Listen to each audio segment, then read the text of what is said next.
guys, it's Karen Purdy, and every month in the Mixed Media Art Journey group, we do a monthly challenge, and it is now set as the group cover photo every month. So this month, the challenge is to make a tag, adding a cutout, using a mask, hiding a secret, using red, and adding a free quote. That's any quote of your choice. And so I'm doing a process video showing what I made in response to this challenge.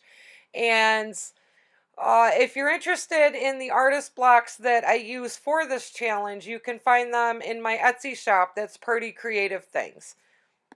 So I start out by adding a little bit of water and then spraying some Dylusions ink sprays. I used 3 different shades of green, and I blot it with another tag, and then I dry that.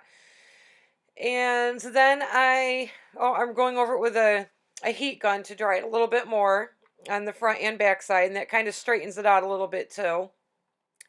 And then I use those same 3 green shades in the Dylusions paints, and I go through some stencils. It's one of my favorite techniques. It just adds some depth and layer.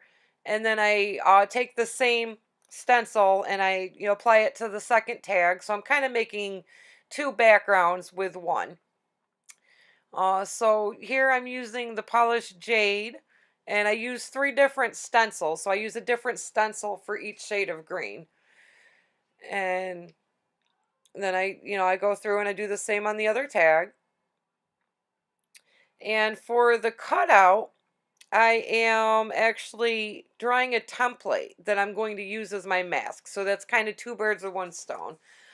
This wasn't really the perfect Christmas tree, but it was quick and easy, and it filled 2 of the challenges. So using this as a mask, and now a mask is basically the reverse of a stencil. Instead of applying paint through it, you use it to protect one area and apply paint around it.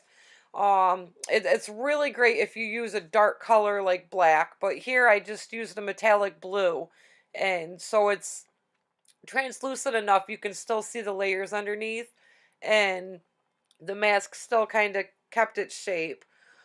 For something red, I planned on hiding a secret in an envelope that I cut to 3 by 3, and I knew it would fit on the tag. But then I kind of felt like it was too big and I couldn't make it work. So I thought about it and I cut out little present shapes out of red cardstock. And then I go through and I write my secret on the back side. So there I am hiding my secrets.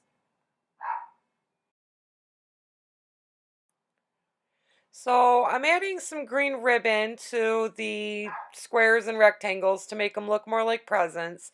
And I do glue 2 of them down onto the tag, but 2 of them I use pop dots so they kind of stick out a little bit and have a little bit more dimension. Um, One thing that happened that I did not notice when I was working, I think I was looking away. Apparently, a spider crawled out onto my desk, and in a few moments, you'll probably see it. And I'm not going to be able to watch this video again.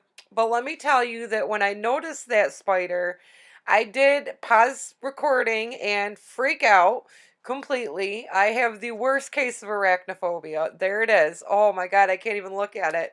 So, anyways, right about here is where I notice it, and I pause, and then you'll see a little break after the spider went away, which I couldn't even take care of it. I had to leave until it was gone. So now I am recording again as I add the pop dots, and I mess around a little bit with the number 25. I put it down on the bottom right corner initially, and I kind of play around with where I'm going to place my sentiment. And I do decide to put my sentiment underneath on the bottom. So yeah, you'll see me mess around with the placement, and I move the sentiment to the bottom, and then I put the number 25 up in the top right corner. And yeah, thanks for watching. I hope this video inspires you to be creative and have fun. If you enjoyed it, please give it a thumbs up. Thanks for watching.